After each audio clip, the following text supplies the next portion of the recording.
Morning, guys. Welcome to our first webinar on CV writing, or how to construct a good CV. This is the second time we've done this webinar. Hopefully it will run a bit smoother than the last time. I've even ironed my shirt for this one, so pulled out all the stops. A few quick housekeeping things to start off with. You're currently all on mute, and you'll remain on mute even during the Q&A, which will happen at the end. Please post all questions in the chat function at the bottom of your screen. We'd encourage you to ask questions as you go so that you don't forget them, because we will cover quite a lot of content today. And then if we can, we'll dip in and out of those questions as we go, but chances are we'll answer most of them at the end. To ask a question anonymously, please message me or Mark individually. Or if you're happy for the whole group to see your question, then you can just use the normal chat function to all participants. I think there's a little drop-down box there if you want to send a message to us directly. After 40 minutes, Zoom will probably kick us out unless it upgrades us again to unlimited minutes. If that happens, just go back to the email that Mark sent you and click on the link. It's also on our LinkedIn if you need to find it there if it's not in your inbox. But we'll aim to try and cover everything in about 30 minutes and then leave enough time at the end for Q&A. We're happy to stay on as long as people need to answer any questions. And apologies if you get any background noise. I've got 2 young children and a cat that likes to jump on my shoulders or jump on the laptop, which is currently sleeping just over there, but it looks like she's woken up. Hopefully we won't have any interruptions. If we do, I'll try and mute myself or something like that. So let's kick on with the content. So what will we be covering today? We will cover the purpose of a CV in the first place, most importantly, tailoring it to the right audience. We'll include general, like which sections should your CV include, like contact info, personal statement, and the importance of getting your audience on the hook early. We'll include education, key skills and achievements, employment history, hobbies and interests, references, and then really importantly, actually, I think this makes a real difference, getting the order right in your CV, formatting it correctly, whether to include a photo or not, whether to include social media links or not, and the importance of keywords, which is also really, really important, which lots of people overlook or just simply aren't aware of. We'll talk about CV length and then we'll move on to Q&A at the end. So, first of all, what's the point of a CV in the first place? It's to appeal to hiring managers and recruiters. If you're applying to job adverts, that's kind of obvious to most people, but it's also to be searchable by recruiters. So that's recruitment agencies like us and in-house recruitment teams. So if you put your CV out online on one of the job boards, or any other place online, then chances are you'll have people proactively searching to try and find you, whether you know it or not. And it's really important if you want to maximize your opportunities of finding out about roles that are out there, not just through job ads, that your CV is searchable. So we as recruiters get paid to find the right people for the right job. The employer is the person that pays us a fee, so it's really driven by them. And the person who is interviewing or making decisions is going to give us a really clear brief as to what we're looking for. So when we go to search for candidates, we'll know exactly what keywords we're looking for in a CV. If your CV doesn't contain those keywords, then we won't find you, full stop. So you won't receive a call from us, you won't find out about the job, and we don't advertise every single job that we get. Sometimes a hiring manager will ask us to go out and find them people without advertising it in the open market. So it really, really is important that you do take those steps. Mark will explain more about keywords at the end. And we've we'll dedicate a whole section to that because it is important. So in summary, your CV needs to say all the right things. It needs to include the right keywords. It needs to be formatted correctly. It needs to stand out from the crowd for the right reasons. And hopefully this presentation will help you achieve all of those things. One final thing to mention at the end, if you want to receive a copy of this presentation, or if you join the presentation late, just drop me or Mark an email, and we'll give you a PDF document with all of this stuff covered there. We might post it to social channels as well. So may seem like we're teaching you to suck eggs, but you'd be surprised how many people forget to include their name and contact details. It's probably the single most important information on your CV. If we find your CV and it looks amazing, or you send your CV to us and it doesn't have your name and contact details on it, we're not going to be able to give you a call back. So don't assume that, I mean, if you're emailing out directly, then obviously your email address will be associated with your CV, but your CV might get printed out, it might end up on somebody's desk who isn't the person who originally received your CV.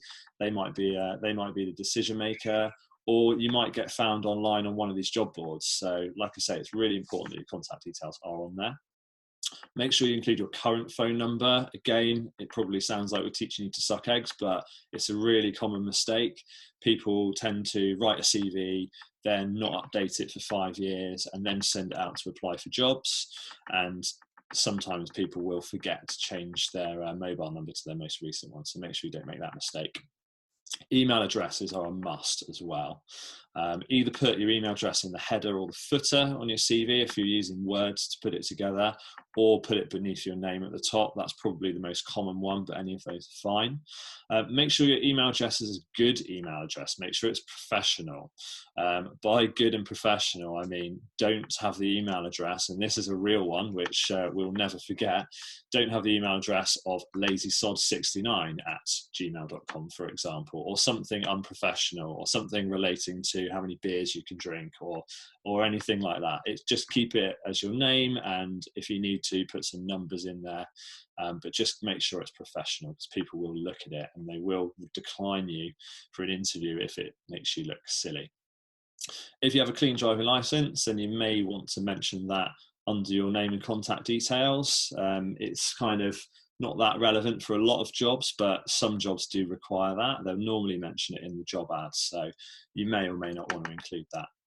It's not necessary to state your date of birth or your nationality unless you are specifically asked to do so. I would say, yeah, just don't include it unless you have to. There's whether you like it or not, and whether people intend it or not, hiring managers and decision makers can be unconsciously biased to things like age.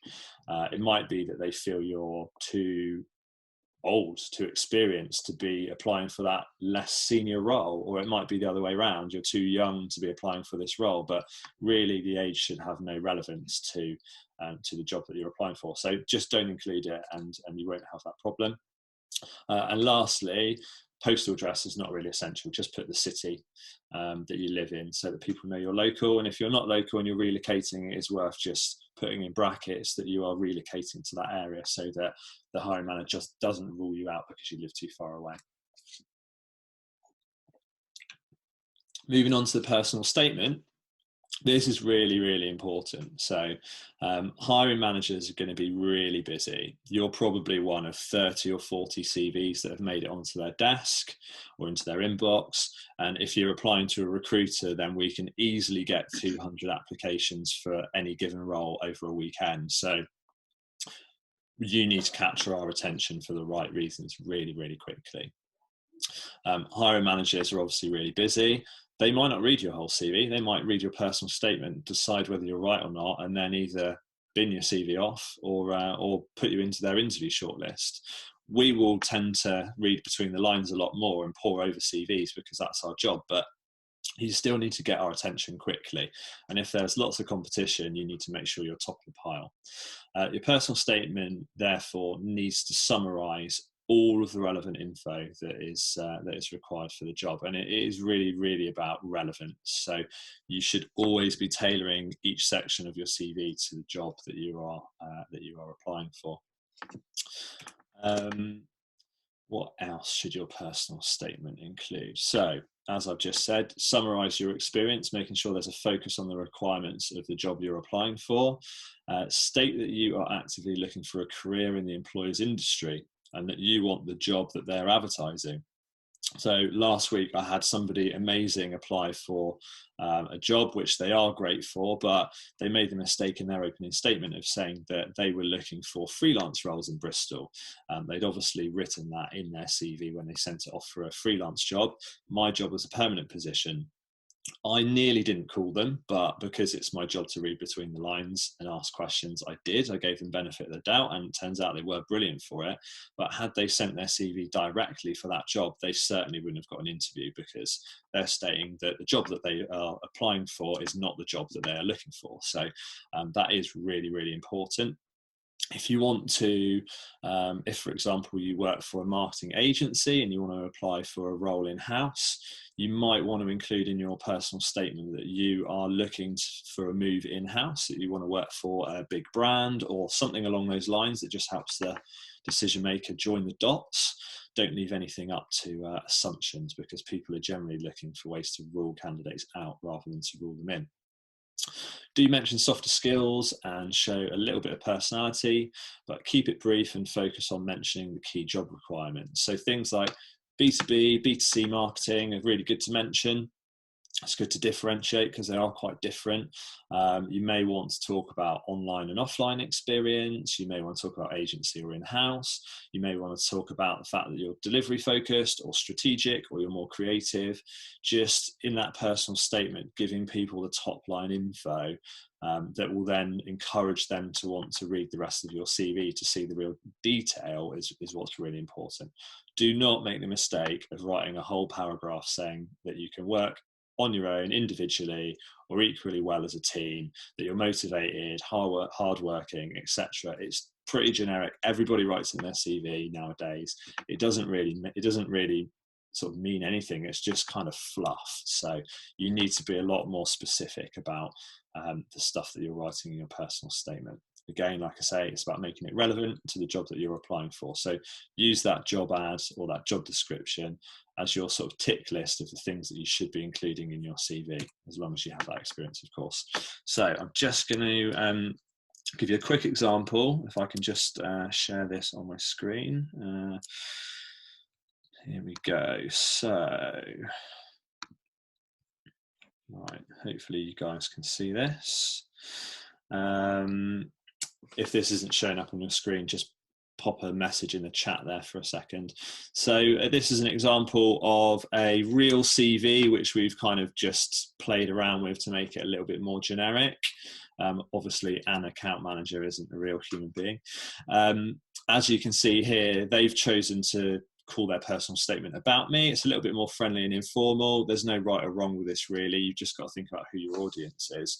This is a candidate who's applying predominantly for marketing agency roles, so there's a little bit more leeway to be a little bit more sort of personal and less sort of corporate with your language. But you can see there they've highlighted key stuff in bold. They're a senior account manager, so if they're applying for senior account manager roles or something similar to that, it's really, really obvious from the beginning that they have that experience. They've included a relevant qualification that they've gained, and they've put that really high up their CV so that stands out. They've highlighted the number of years they've been working in the marketing industry. They've highlighted project management, strategy, creative processes. So they're getting all of those things in there. And then they've also made this CV appeal to both audiences, in-house and agency. And again, that's in bold. B2B and B2C marketing, so they're covering all bases. And then beneath that, we've got the bullet points there, which are key skills and achievements, which we'll come on to in a minute. But you can see there that if you're a hiring manager who's looking for an account manager or a senior account manager, somebody with an agency background, and you've got a set of skills that you're looking for, that person's pretty much made it into your shortlist already, and you haven't had to read more than the first half of the page of their CV. So that's really what you need to be aiming to do with your personal statement. So back to the discussion. So next on the list is education. Education can either live underneath the personal statement, or you can add it to the end of your CV before your references. Either is fine. I think the general consensus with us is that it depends on what's more relevant. So if you're a really experienced candidate and you've got loads of employment history that's very relevant to the role that you're applying for, chances are your education is going to pale into insignificance, relatively speaking. So bump that down to the bottom of your CV. The hiring manager doesn't need to see that straight away. You want to carry on getting them on the hook. You've written a really good personal statement. They're keen to read more. Let's hit them with the next most relevant stuff, which is going to be your employment history in that instance. If you're a junior candidate, you might not have that much relevant experience, or you might have no relevant experience. You might only have bar jobs or retail jobs, or things that aren't directly relevant to the roles that you're applying for, assuming that you're applying for marketing, tech, creative, or data and insight roles, which is of course what we cover. So you may find that including your education makes you more relevant, particularly if you've got relevant modules in your course that you want to mention. So you would then put that under your personal statement. So things that the way that you should format your education are names of schools, college, or the whatever educational organisation you attended, the name of the course and relevant modules taken, the grades that you received. And if we're talking about GCSEs or an equivalent where you take lots of exams and get lots of different grades across different subjects, it is perfectly okay to just bundle those into one sentence and state how many of each grade that you've got. I think it reads better that way, particularly if you are a more experienced candidate. People probably don't need to know, unless it's stated in the job ad, which specific GCSEs that you've taken. So again, I'll just quickly whiz back to screen share and I'll show you an example.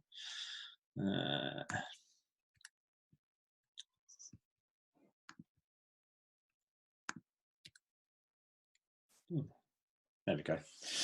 So it should look something like this. You don't want to take up too much space. You don't want your CV to be really, really long because you've listed out everything. So as you can see there, we've got the most relevant and most recent at the top, that CAM diploma in digital media and branding. This person has a degree, and then they've listed their A-levels and GCSEs there as well, just so that somebody has a bit of a general snapshot of what they achieved at school. So moving on to the next section then. The next section we're going to cover is key skills and achievements. So this is usually written in bullet points.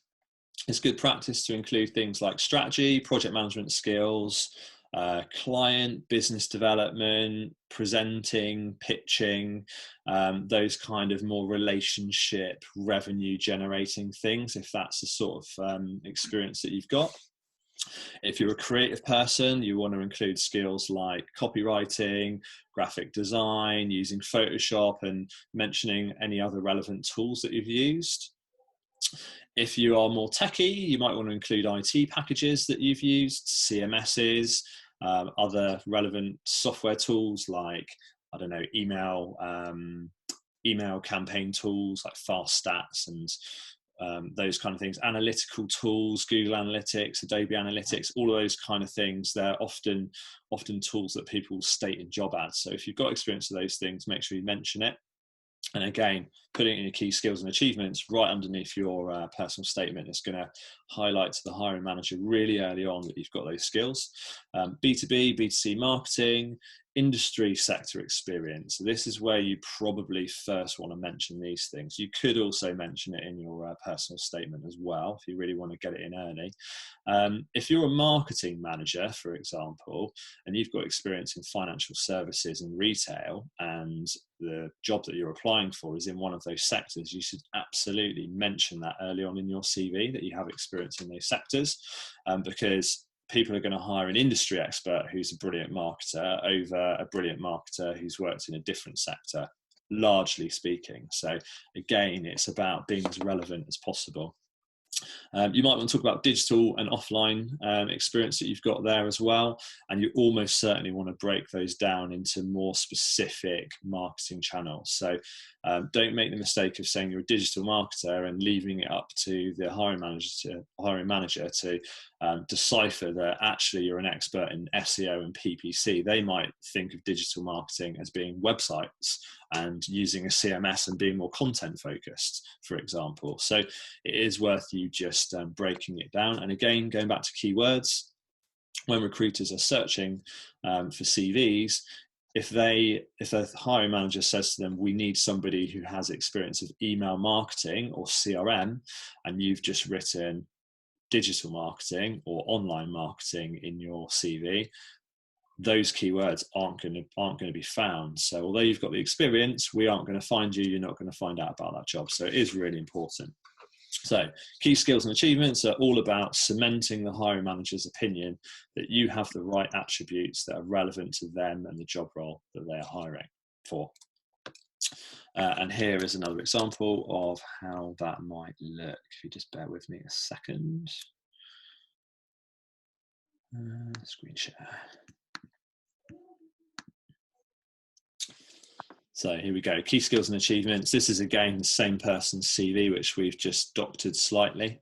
They've highlighted in-house and agency, B2B and B2C, online and offline, but they haven't just left it at that.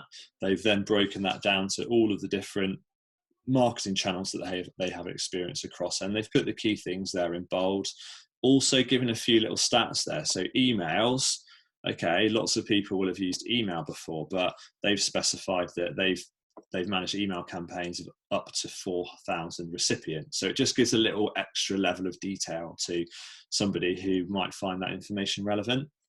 As a good way of laying it out. And if you use two columns for your bullet points, it will save your CV getting really long when it doesn't need to be as well. And again, we'll come back to length of CV at the end. So employment history, I think this is my last section before I hand over to Mark. Assuming that you have relevant work experience, this is one of the most important sections in your CV. Try to give as much detail about relevant skills.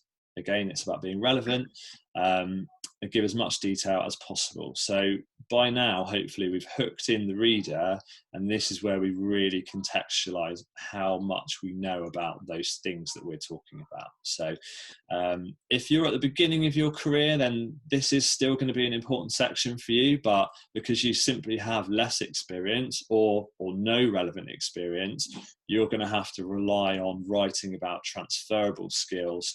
Maybe you've done some internships or year in industry whilst you've been studying, whatever you can scrape together really to meet the job requirements. You're going to have to kind of include in here, and there's no formula for this. It's going to be very much about tailoring it to the hiring manager and giving them as much relevance as possible. Things you should include then, and you need to be clear about these things. Job title, use the correct job title. By correct, that could be that could mean a couple of different things. I think we'll come on to that a little bit later down the line when Mark talks about keywords. Employer's company name, make sure you tell the person who's reading your CV who you've worked for. Employment dates, including the month and the year that you started and left. It's really important that you include the month. If we see CVs which only have years on it, then we always wonder whether there has been a really long gap in between roles. It looks like you're trying to hide something if you don't include all the information, and it will count against you, rightfully or wrongfully. You just need to avoid these kind of pitfalls. Any promotions you've had are really important. I had a candidate last week. It was the same candidate actually that has written to me saying that they wanted a freelance role when they were applying for a permanent position, and they had on their CV that they were an account manager at an agency for a certain number of years, and then their next role on their CV was group account director, and they'd been a group account director for 3 years at the next agency. I didn't notice, I didn't sort of pick it up at the time, but I sent the CV over to the hiring manager, and they actually rejected them initially for an interview because they were questioning how somebody could jump from an account manager to a group account director. And if they hadn't jumped from an account manager to a group account director position, then why hadn't they been honest and open about it on their CV? It was simply an innocent mistake, but you can see how these things can count against you, and you want to avoid all of those things. So if you've been in a role and you got promoted after 6 months or a year, and then you stay with the same company and then you get promoted again, just make sure you're clear about the chronology of those things, so that you're being really, really transparent and honest, and nobody is starting to raise an eyebrow or question your integrity. I've just had a note pop up to say that we have been upgraded, so we won't get kicked out after 40 minutes. Describe your role in a couple of sentences, and if necessary, describe the company too. Some people will add a link in their CV to the company website that they work for. That can be helpful. It kind of depends, really. It's personal preference. It's not that common, if I'm honest, but definitely do describe the nature of the company that you worked for. Don't assume that everybody will know who that company is. Even if it's a big brand, it's worth just including a one-liner in there just to outline the sort of business that you've worked in. Again, people will search for candidates and prefer candidates who have worked in similar environments to their own. So it's definitely a really important point. List the responsibilities or achievements that you had in that role which are transferable to the job that you're applying for. This can be done in bullet points or it can be done in sentences. It's just about making sure your CV isn't too much of a block of text and you're getting all the relevant info in there.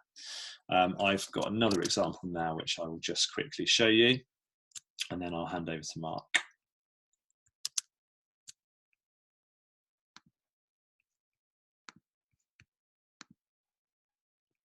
So here we go. So again, senior account manager for an agency. I have removed the company name on this one because it's an anonymous CV. I think they do a good job of again outlining what it is they've done. In this person's CV, they have been promoted a few different times, and they've also been off on maternity leave, which meant that although they're saying they were there from July 2011 until present, there was a whole year when they weren't working. So they have been very clear about it in their CV, and it is definitely the right thing to do. So again, senior account manager, an award-winning B2B marketing agency. So they're describing the company. They're stating here that they manage 2 of their key accounts. One of those accounts in financial services, the other is in technology. Again, industry sector could be really relevant to the job that you're applying for. They started out as an account executive. They were promoted to a junior account manager. They've listed the date of when that happened. They've mentioned that they completed a qualification whilst they were there. And then they've talked about their other promotions and when they were on maternity leave. And they've also been open about the fact that they are currently working 4 days a week. So that might be something that comes up in conversation, or it might be important to this person who's applying to the next employer. So they've got that information in there. And then what they've done on this CV is they've gone on to then talk about those 2 clients separately.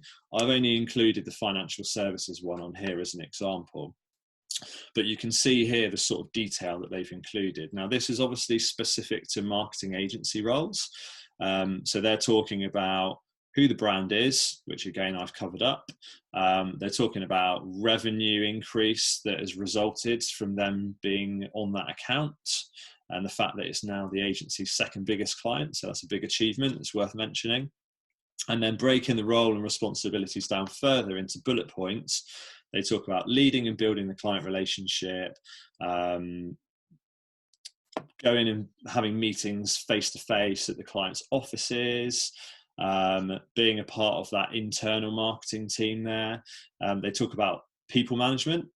So bullet point number 2 there, they talk about managing an account manager and an account executive. Now, they haven't just mentioned people management, they've been specific about the job titles of the people that they manage. So it's just giving extra layers of context to the audience and the people reading it. They talk about collaborating with internal teams. This is quite a nice opportunity for them to talk about the fact that they work on design briefs, and they brief a design studio, they work on digital and web development projects, and they work with those people. And they've also included in there that they write and compile briefs, and they mention project management there as well. So they're getting all of those really important sort of keywords, the sorts of things that are likely to be in a job description that this person's going to be applying for. Again, they include those keywords around different marketing channels, and they're showing that they've used those specific marketing channels on this client in this specific role. So the hiring manager knows it's recent experience. And then, they just wrap it up by giving a final point about the sort of overall accountability for that account that they're managing, to give the reader some insight into how much of a leadership role that they've got there. So hopefully that's a helpful example. I think this CV does that pretty well. So moving on then, the next section of this presentation will be hobbies and interests, and I'll hand you over to Mark for that. So let me just get back into Zoom, and then I'll pass the baton over to Mark.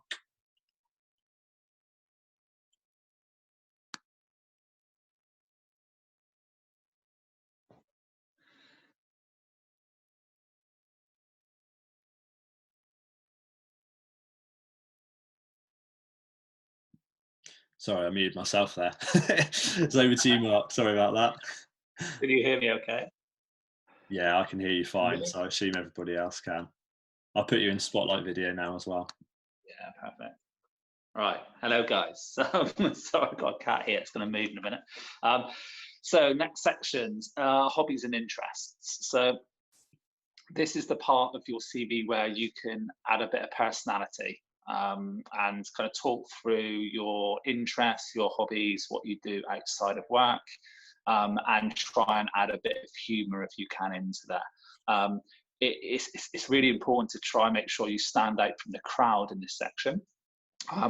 But at the same time, just be yourself. There is no point kind of saying that you skydive or you have all these adventure activities if actually they're just made up, because you get to the point where you're at interview, you start talking about them and you get found out, then maybe it doesn't make you look as honest. So just be yourself, think about what your genuine hobbies are, and then try and write about them in an engaging way.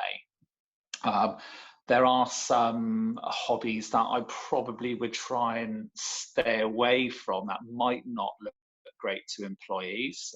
Things like going out clubbing every weekend, or spending too much time on Facebook, or things like that. So you don't want clients to read through that hobby section and think, oh, I'm not too sure about this candidate on that. So you want to keep it fairly neutral and make sure you put a kind of positive spin on it, like the example I think Tony's going to put up in a minute. So using me as an example, I like to play poker. If I just put I enjoy playing poker, then the assumption might be that an employer might think, look, he gambles a lot, he's a bit of a risk taker, maybe he's not right for us. Whereas if I frame it to say I enjoy playing poker because it helps me to de-stress, it helps me kind of keep my mind sharp for work, then I've kind of framed it in the right way. So just to recap, show your personality, be yourself, make sure it is as engaging as possible, but think about the things that could look kind of negative towards your employer, future employer, and just position those kind of interests in the right way. So yeah, hobbies and interests. Mark, can I just interrupt you there? We've had a question come in from John. John's asked the question, I like to travel, does this put employers off? Yeah, so a lot of people put about traveling on your CV, and I think, again, it's about kind of framing it in the right way. So if you have been traveling and you feel it does add value to your CV for whatever job you're going for, then it's something good to include. Putting it in your hobbies and interests that you enjoy traveling, it's a bit of a tricky one, because again, you don't want future employees to think that you are going to go traveling again. So again, maybe it's framing it the right way. So maybe you just add a little bullet point or kind of something in brackets after to say, I enjoyed traveling, visiting lots of places. I do this because I like to broaden my horizons, to learn new cultures, etc. So I can kind of add that value to my future employee, something like that. So again, you've just got to be, I guess you just got to understand what the employee might read into it. So have that in mind. But if it's if you like and enjoy your holidays, you like to travel and you do it for the right reasons, then absolutely, I'd say include it. Cool. Does that answer it? Does that answer that question? If it doesn't, we can come back to that at the end. I think so. Cool. Next section, references. Really quick section, this. We just highly recommend just to put references available on request. And the reason behind that is we just want the candidates to have control over who contacts your referees, so that you don't want a situation where a recruiter or somebody online or a potential future employer just calls your referee kind of unannounced. It's only going to annoy them. If they get 5 of those calls a day, it may well lead to them giving you a bad reference when it really matters. So just references upon request, please. Next section is the order. I think Tony's gone through this in a little bit of detail, but I'll just run through the order of the CV and what we kind of recommend. So contact details up the top, like Tony said, relevant email address, full name, etc. Personal statement just underneath, or a summary of your experience. Education underneath that, and this is probably where it gets a little bit debatable. Education, if it's relevant to the job role, high up on your CV in that 3rd spot. If you haven't got full education and it isn't relevant to your particular job that you're applying for, then maybe you could keep it at the bottom of your CV or close to the bottom. But definitely high up if it's relevant. So if you're a graphic designer and you've got a degree at Falmouth University in graphic design, then it needs to be really, really high up. Next section, achievements and skills, key skills, achievements, really high up. So that just gives the reader a bit of a flavour of like what you're all about, kind of experience-wise. Employment history, starting with the most recent first. Then hobbies and interests, and then like references at the bottom. So the only debatable bit in there is education, but all the rest kind of like flow naturally. Let's have a bit of a drink. My mouth's going to dry. Right, so next section is formatting. So formatting, basically making your CV kind of read well, look visually appealing. So we've talked about some of this already with Tony, but using bullet points to break up large pieces of text is really important. Making sure if you do have a full stop at the end of the bullet point, then you're consistent with that. If you don't have a full stop after that, then be consistent and don't throughout. Highlight areas of interest using bold text or color, again, just to kind of draw people's attention to certain areas. Really essential that you spell check.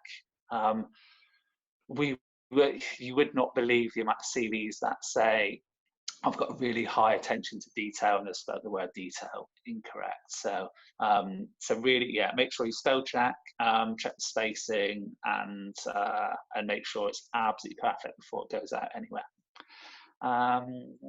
What else? Font, does something professional. I think the most common is New Times Roman. Lots of people use Arial or something similar. Just make sure that you pick some a professional font and use it throughout.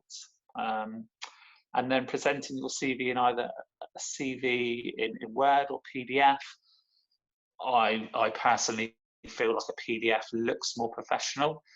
Recruiters like to have it in Word sometimes so we can manipulate it and put it on a database slightly easier. Do it in both, but I would present in PDF to make it kind of more visually appealing, a little bit more professional. Right. Next section under formatting is to have a photo or not. Again, it's one of those debatable things. I don't think it adds huge amount of value having a photo. The safest option is probably not to have a photo. If you feel like you do want to have a photo and include it, and if you think it adds value to your particular application, then just make sure it's really, really professional. So nothing with you holding a pint of Corona, or probably not the right beer to use, a pint of like Budweiser, glass of wine, or you're at a wedding and you've got your arm around your mate. It's probably not quite relevant. So if you do choose a photo, just make sure it's really professional. Safe options just to not have one at all. I guess if you're a model, you have to have one. Some employees might be funny about people who arrive at interviews suited and booted. So if you have a suited and booted photo, that could potentially put off an employer. So safer probably not to have it. Next kind of potential like pitfall with CVs and like the formatting and what to include is social media links, and kind of allowing your kind of personal life to encroach into your CV. So again, it's similar to the photo and some of the other things. If it adds value to your CV, then include your social media links, but make sure those links are extremely like professional, in the sense of you don't want to be opinionated in your social media or have anything in there dated back 10 years that an employer could look at and kind of say, well, I'm not too sure I'd interview that person for that particular belief. So the instances where it is important, maybe if you are a designer, a creative photographer, and you've got an Instagram that is just purely creative and showcases that side of you, then 100% include it. If you're just thinking, I'll just include my kind of Facebook just because I want to show who I am, again, it's probably a little bit dangerous. So you can include them and keep it kind of, I guess, the privacy settings you could adjust on Facebook and that if you're job hunting and things. But I'd probably suggest just to not have that unless, again, it's really relevant to that particular job role. Apart from LinkedIn, I think LinkedIn should be your kind of professional social media that you use. And it should exactly mirror your CV, unless there's like a real strong reason why it shouldn't, but it should. I think that's formatting.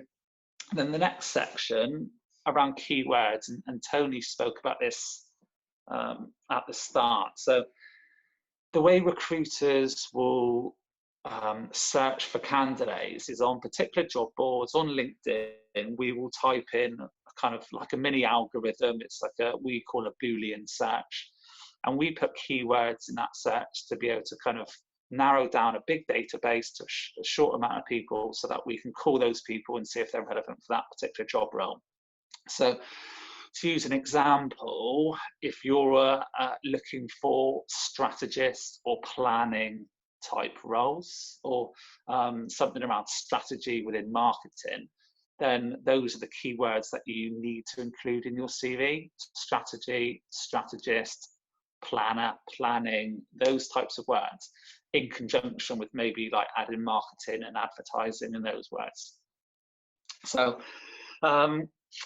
examples of where candidates might get it a little bit wrong is maybe you're looking for a graphic design role. You think you're maybe being clever by calling yourself an art technician or conceptualizer or something like that, a real niche job title. Yeah, it might look a little bit fancy, but just makes you harder to find on those kind of CV databases. So just think about who your kind of target market, the types of jobs that you want to apply for, and adding those keywords into your CV as much as possible, without just spamming your CV with graphic designer 30 times unnecessary.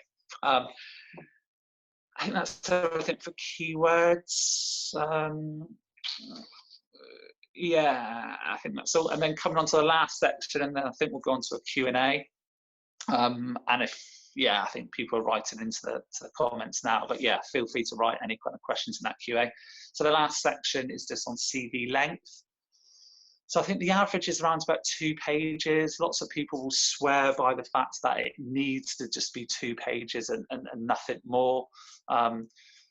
I would say I've seen great CVs that are 1 page, brilliant CVs that are 4 pages.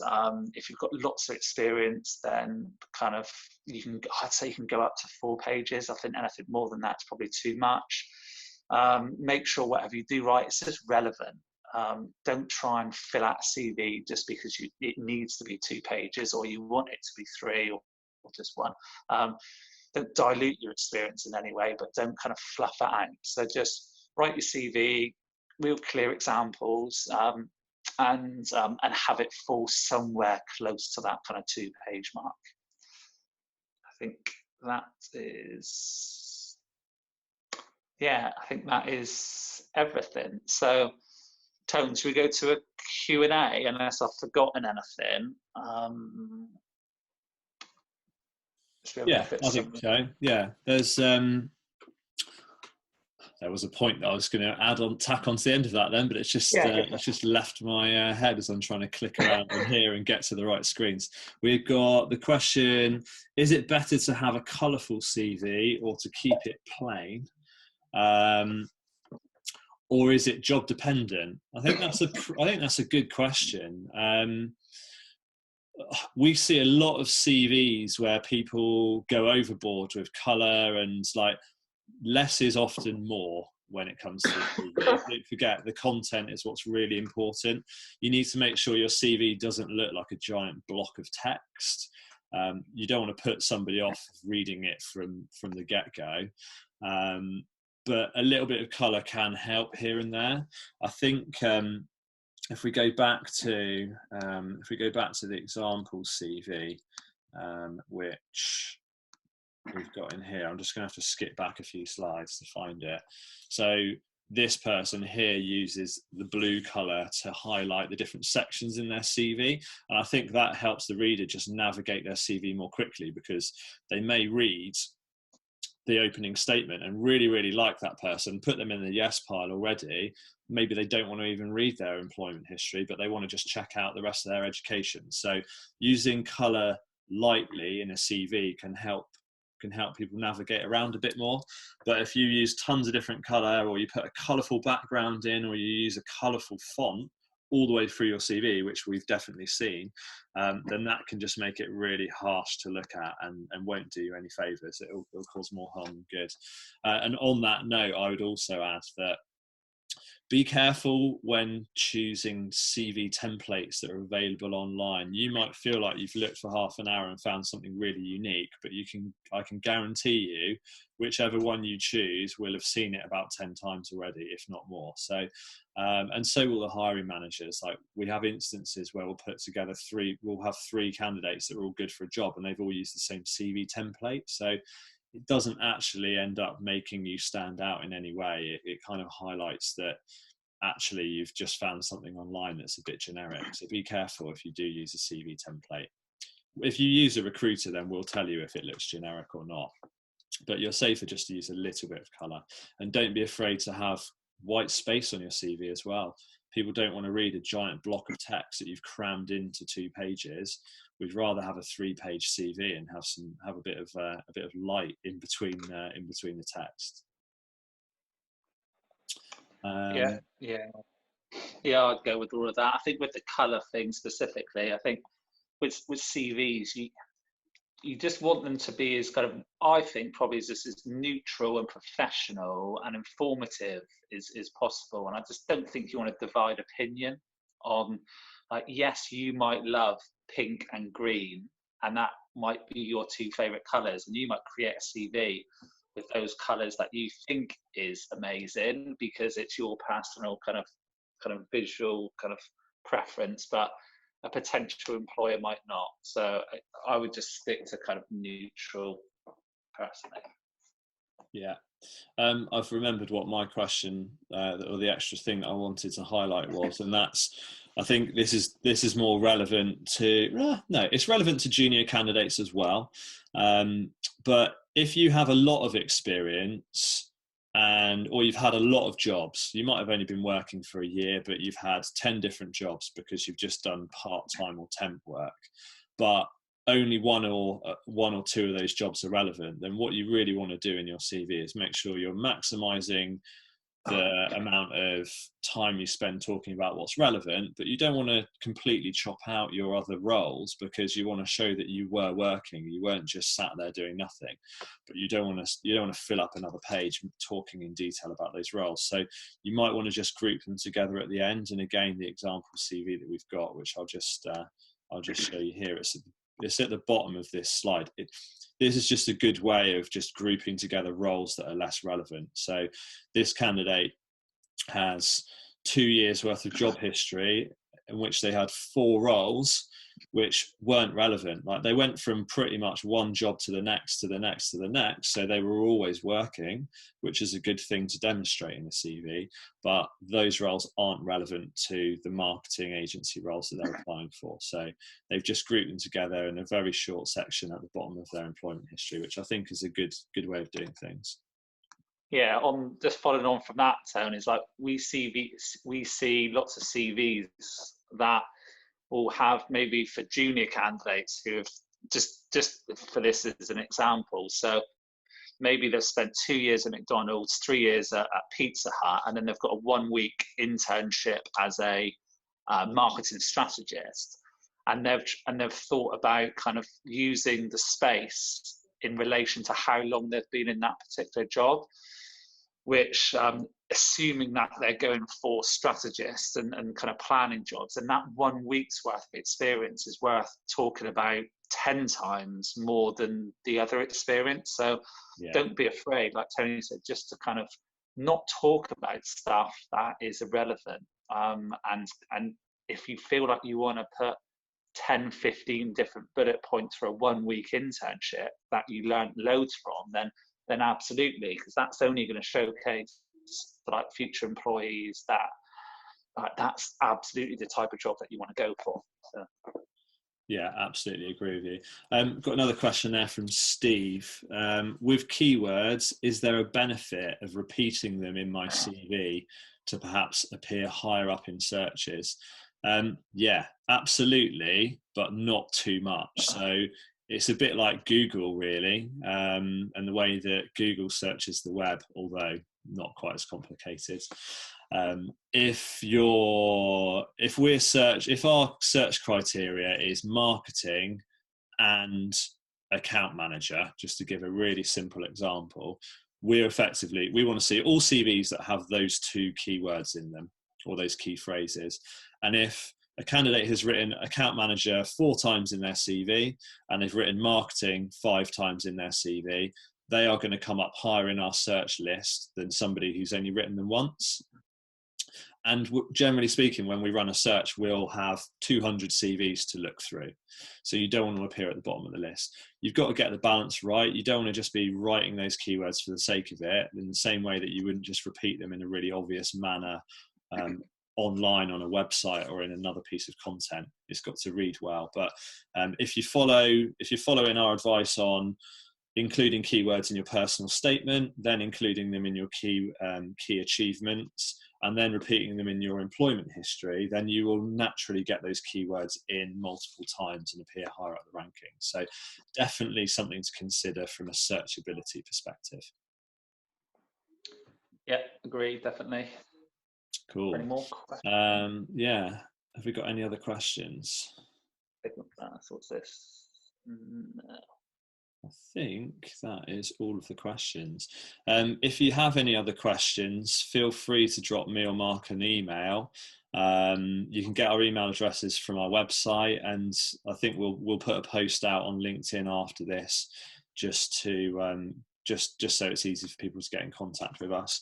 What I would say with this is kind of us asking for a small favour in return. So if you haven't already registered with us online, go on our website. It is a bit of a tricky time for hiring at the moment and for finding jobs. A lot of things are on hold, but we do still have vacancies, and there are clients that we're speaking to who are close to releasing a few new roles as well. It's all going to be dependent on what happens over the next few weeks, and it might take longer, but definitely get online, go on our website, register. You can see all of our jobs on our website, and if you register with us, you're on our radar a lot more, and you can also get job alerts through our website. Go on our LinkedIn company page and follow us if you don't already. We're going to be posting more and more content now, and hopefully it will be really, really useful to anybody who's searching for a role, or for clients who are looking to hire people as well. So stay engaged that way. We will post jobs there as well. If you follow us, our personal LinkedIn accounts, we tend to post a lot of new roles that we get to our own LinkedIn feeds, so it's worth you following us there as well.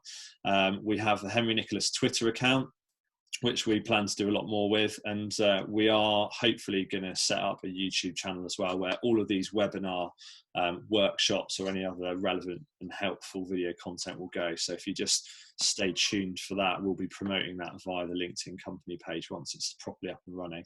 And then just lastly, the way that people find out about these hopefully helpful webinars, like, we're really keen to help as many people as possible, but people won't see them in their feeds. Like, we're unable to promote them without getting likes and comments through our social media channels. So if you have found this really useful and you see us posting about another webinar, whether it's this one or a future webinar, we'd really appreciate if you could give it a like, maybe give it a comment and say, I attended one of these in the past, it was really useful. Not only will that help people see that it's useful to other people, but the more likes and comments we get, the further it will go on social media, and the more people's feeds it will appear in, so the more people will be able to reach. So that we would really, really appreciate if you could help us promote these things by simply liking and commenting. So I think that's everything.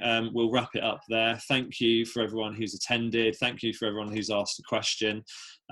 If you want to get a copy of the presentation, give me or Mark an email after this, and we'll probably post it on LinkedIn for people to access there as well. So thanks everyone for joining, and have a really good rest of your day.